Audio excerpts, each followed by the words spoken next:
2024 సంవత్సరంలో మొదటి నెలలో ఈ 15 రోజులు అమావాస్య అష్టమి సందర్భంగా ఎలాంటి విధి విధానాలు పాటించాలో ఈ వీడియోలో సవివరంగా సంపూర్ణంగా తెలుసుకుందాం.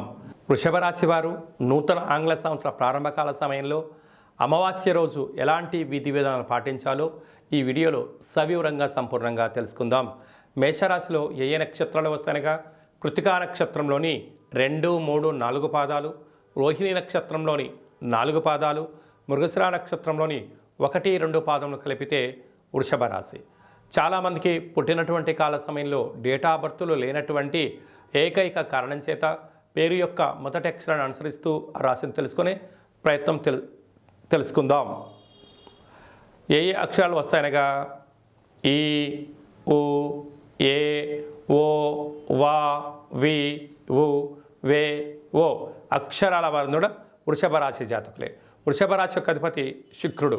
వీరికి పంచమ స్థానంలో కేతు సంచార స్థితి ఉండడం వలన తల్లిదండ్రులు, గురువుల యొక్క ఆశీస్సులు కలిగినటువంటి వారందరికీ కూడా విద్యలో, ఉద్యోగంలో, వ్యాపార సంస్థల్లో అద్భుతమైన విజయం వీరు సొంతం చేసుకోబోతున్నారు. నూతనంగా వివాహమైన దంపతులకు పుత్ర, పుత్రిక, సంతాన యోగము. గురువుల మాట, తల్లిదండ్రుల మాట, సన్మార్గమైన బాట ఎవరైతే పెంచుకుంటారో రాబోయే కాలమంతను కూడా కష్టాలకు స్వస్తి పలికి ఐశ్వర్యానికి, ఆనందానికి, సుస్థిర పరిపాలనకు స్వాగతం పలుకుతారని చెప్పి గమనించాలి.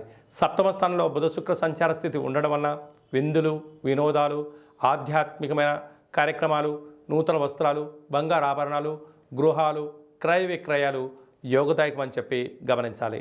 అష్టమంలోనే రవి, అష్టమంలోనే కుజ సంచార స్థితి ఉండడం వలన కుజదోష ప్రభావం కారణం వలన ఎలాంటి పరిస్థితుల్లోనైనా మీ జన్మ నక్షత్రం రోజున అష్టమి అమావాస్య తిథుల యందు దూరావాయు జల ప్రయాణ పెట్టుకోవద్దు. అనేక రకాలమైన వాహన ప్రమాదాలు, ఆరోగ్య ప్రమాదాలు పొంచి ఉన్నాయి. తస్మాత్ జాగ్రత్త.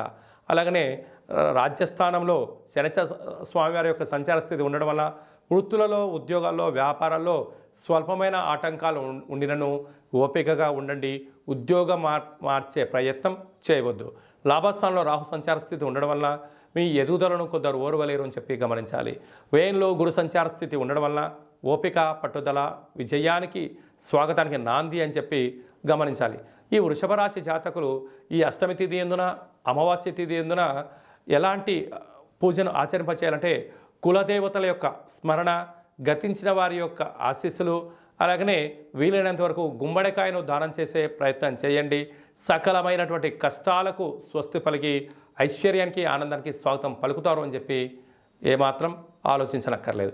అలాగనే నీటి వ్యాపారాలు, హోటల్ వ్యాపారాలు, గృహ భవన నిర్మాణ కార్యక్రమం ఆచరింపజేసేవారు, సాఫ్ట్వేర్, హార్డ్వేర్ ఉద్యోగస్తులకు చాలా మంచి కాలము అని చెప్పి గమనించాలి.